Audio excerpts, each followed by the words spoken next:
Imagínate vivir con miedo constante a estar poseído, ver demonios en una canción, en una sombra o hasta en tu familia. ¿Es posible que la fe ciega pueda invocar justamente aquello que busca evitar? ¿Alguna vez has conocido a alguien que ve el diablo en una canción, en una caricatura o incluso en una taza de café? Existen fanáticos religiosos que por miedo o dogmas, sus verdades irrefutables, han llegado a ver demonios en todo lo que les rodea. ¿Dónde termina la fe y comienza la paranoia? Muchas doctrinas religiosas, especialmente las más fundamentalistas, han utilizado el miedo al mal como herramienta de control. Desde pequeños, algunos creyentes son enseñados a temer al enemigo invisible que se oculta en cada esquina. Los juguetes pueden estar malditos, las canciones pueden invocar espíritus y hasta los sueños pueden ser trampas del diablo, donde estás con el diablo adentro en todo momento. Esta visión del mundo crea una realidad alterna donde todo lo desconocido o diferente es sospechoso. ¿Realmente están viendo demonios o están proyectando sus propios miedos? En la historia moderna existen numerosos casos en los que ciertos grupos religiosos, especialmente los más fundamentalistas, han lanzado alarmas sobre supuestas manifestaciones del mal ocultas en productos culturales populares. Durante la década de los 80 y los 90, por ejemplo, movimientos religiosos en Estados Unidos comenzaron a señalar videojuegos como Doom, Diablo y más adelante Pokémon como puertas abiertas al satanismo. En el caso de Doom, su ambientación infernal y su estética oscura fueron interpretadas literalmente como una glorificación del infierno. Algunas sectas llegaron a afirmar que el nombre Pokémon significaba demonio de bolsillo y que ciertos personajes eran encarnaciones de entidades demoníacas japonesas. Cuando tus hijos están jugando con Pikachu, ellos están jugando con el propio diablo.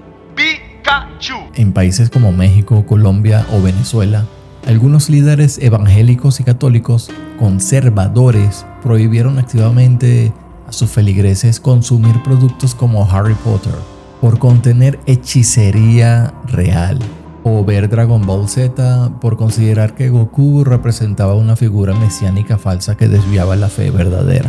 Pero esto no solo era ignorancia cultural o miedo al entretenimiento moderno. Había algo más profundo en juego, la necesidad de ciertos líderes religiosos de mantener el control sobre las mentes y las emociones de sus fieles. Al convertir el mundo exterior, especialmente el mundo juvenil, en una amenaza espiritual constante, se consolidaba un muro que separaba a los salvos del resto de la sociedad. La cultura pop, que ofrece libertad de pensamiento, mundos imaginarios y exploración de lo desconocido, representaba un peligro existencial para aquellas doctrinas que necesitaban un enemigo constante. Así, lo que parecía un simple dibujo animado o un juego de consola se transformaba en un campo de batalla ideológico donde cada símbolo debía ser analizado con lupa y cada personaje podía ser potencialmente un mensajero del maligno. Este fenómeno de demonizar el entretenimiento revela no solo el poder del miedo colectivo, sino también cómo las expresiones culturales son malinterpretadas cuando se analizan desde lentes dogmáticos cerrados. Quizá la pregunta más inquietante es esta: cuando alguien ve demonios en todas partes, ¿está protegiendo su fe o está siendo prisionero del miedo? Desde una perspectiva psicológica, el fanatismo se alimenta de sesgos de confirmación. Quien está convencido de que el mal está en todas partes, encontrará señales de ello incluso en el silencio. Cuando se combina con histeria colectiva, las visiones de demonios pueden volverse contagiosas. En grupos religiosos cerrados, esto se convierte en norma. Cualquier pensamiento crítico se ve como posesión o rebeldía. Pero, ¿y si la posesión es del pensamiento mismo? No es raro que esta visión extrema interfiera profundamente con la vida cotidiana, llevándola a terrenos de sufrimiento y aislamiento. En muchos países han salido a la luz casos documentados de personas que abandonaron sus estudios universitarios o escolares convencidas por líderes religiosos o por sus propias conclusiones extremas de que la educación formal estaba impregnada de ideas diabólicas.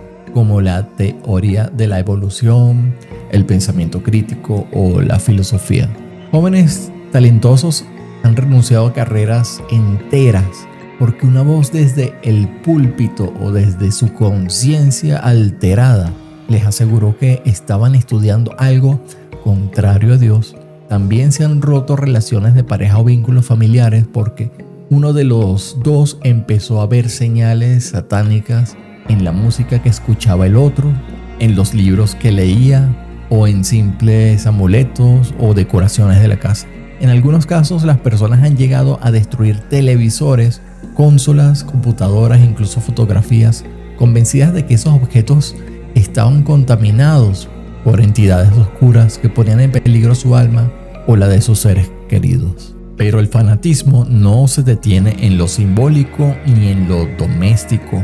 En contextos más extremos ha habido padres que se han negado a que sus hijos reciban asistencia médica, transfusiones de sangre o vacunas, porque consideran que la medicina es una manifestación de la ciencia impía, una manipulación del cuerpo creada por el demonio para alejarlos del poder divino. En varios países latinoamericanos y africanos se han reportado casos de niños exorcizados a la fuerza por tener el demonio del autismo, adolescentes golpeados por manifestar tendencias sexuales impuras o mujeres que han sido marginadas, encerradas o expulsadas de sus comunidades por ser acusadas de brujas, simplemente por hablar en voz alta, leer sobre astrología o cuestionar la autoridad masculina. Este tipo de paranoia deja de ser una postura privada o una creencia simbólica y se convierte en un riesgo social tangible, una fuerza destructiva que fragmenta familias, pone en peligro vidas y perpetúa el miedo como forma de control.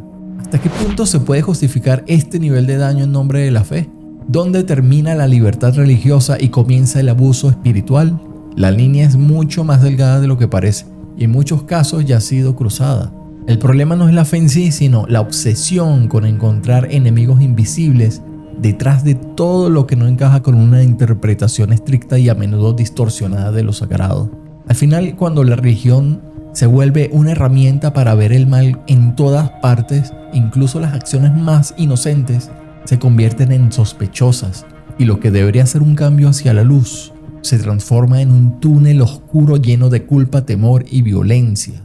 Y si el demonio no está afuera sino adentro, ya te cuento, pero antes te invito a suscribirte a este canal, a darle al botón me gusta, a compartir este video y activar la campanita para que YouTube te informe cada vez que publique un nuevo video. Supra Vortex. Detente un momento y piensa, ¿qué pasa si la obsesión con el mal externo es una forma de evitar mirar hacia adentro? A veces lo que ciertos fanáticos llaman demonios son en realidad emociones reprimidas, traumas sin resolver o miedos proyectados. El problema no es espiritual sino psicológico. Esta proyección convierte lo paranormal en una excusa perfecta para no confrontar lo humano. Porque mirar hacia adentro implica asumir responsabilidad, enfrentarse al dolor sin intermediarios, reconocer la sombra propia. Y eso para muchos es más aterrador que cualquier ente del más allá. Es más fácil decir que un espíritu oscuro me domina que aceptar que soy esclavo de mi ira, de mis heridas o de mi vacío, de mi ego.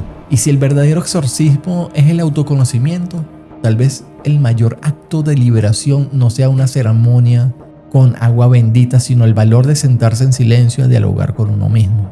Muchos excreyentes cuentan cómo fue su proceso para salir de esa visión rígida del mundo.